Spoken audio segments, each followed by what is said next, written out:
the idea of people's hearts being sealed is not something you and I have privy to. We do not have access to know whose heart is sealed and whose isn't. And thank God for that. We don't. And using that term and that label, carelessly is actually blasphemous in my opinion. Allah speaks from the position of master, and He can say about a person's heart what He can. I can't say that because I'm not God. He is. He can talk like that. Just because He speaks with authority doesn't give me the same authority. It actually helps me recognize His authority even more. So when He's angry with a group of people, that doesn't translate into you should be angry at them. You have to understand this point. And I know I should move on, but this point needs to be understood. For instance, and please, if there are Christians in the audience, with all due respect, God is actually extremely angry at the idea that a son be attributed to Him in Islamic faith. This is something that offends Him in our revelation.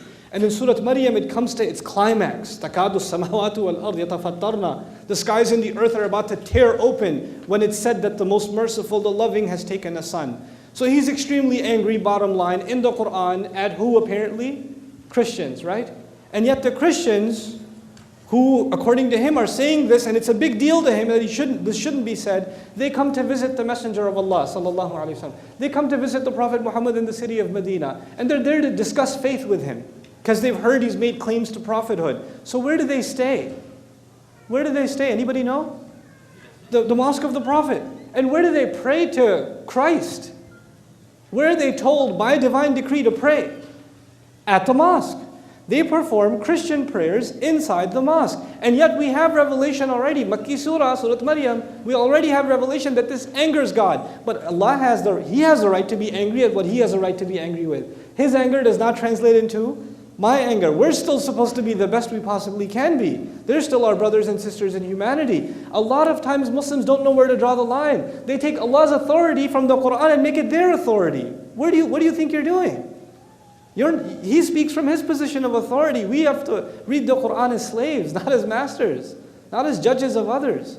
So this point needs to be very, very clearly understood. And even the way in which the discourse was done by the Prophet, like the height of courtesy and respect, the height of it, And so this distinction, especially for Muslims, if somebody says, why should we even talk to atheists? Why should we even talk to anybody?